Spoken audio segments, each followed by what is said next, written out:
Hi,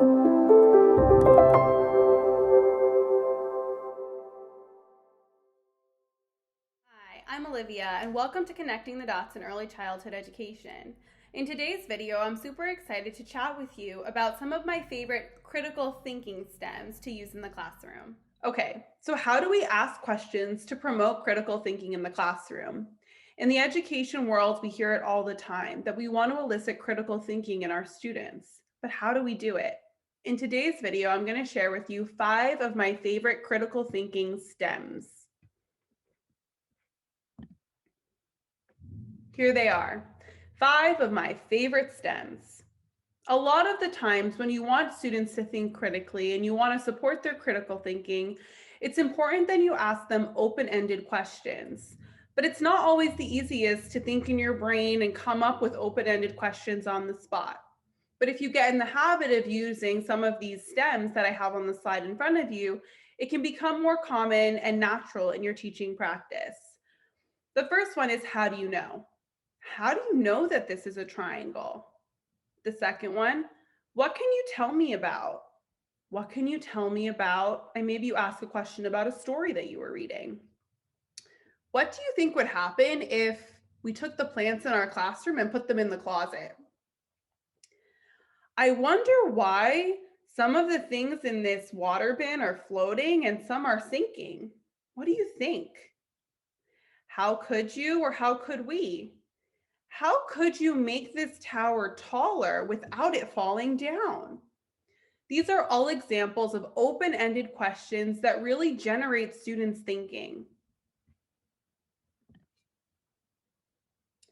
But remember, you may need to model how to respond to these questions in the beginning. Oftentimes, if you ask a child a how do you know question, especially in the beginning of the school year, honestly, you may often hear, because my mommy told me. But children don't really know how they're supposed to answer the question.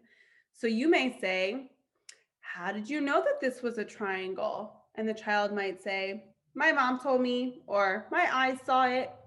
And then you may respond as the teacher, your eyes saw it. I wonder if your eyes saw that there are 3 straight sides that are all connected.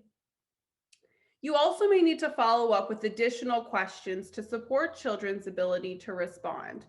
So if you ask them, how did you know this was a triangle? And they say, I don't know. You may say, well, what do you notice about the lines in the triangle?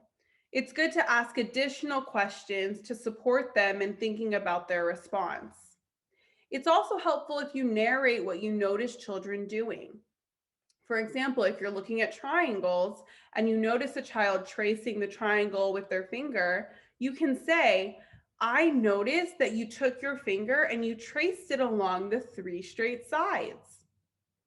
Additionally, asking these questions regularly takes time, and children's ability to respond also takes time. So in the beginning, when you start to ask questions like this, it may not feel natural, and that's okay. But over time, hopefully, it will feel more natural. And similarly, when children get used to being asked these deeper level questions, they'll get more used to responding to them and thinking about them as well. Lastly, I want you to consider putting these questions in areas of your classroom to encourage other adults who interact with children to use. So for example, you may take a card that has these sentence stems and put them in different centers in your classroom so that when adults are in those areas with children, they can ask them those questions as well. You also may want to share these stems with families to support them in promoting critical thinking at home. Families may want to ask deeper level questions or get their children talking and thinking more, but they may not know how to do it. So it may feel helpful and supportive for you to share these sentence stems as a way for families to use them to generate conversations at home. I hope you found this video helpful. Thank you so much for watching, and I hope you found this video helpful. To find out more, please visit our website and all of our social media accounts. The links and handles can be found at the slide at the end of the video. And feel free to email us if you want to learn more. Our email is ctdinece@gmail.com. I'll see you next time. Bye.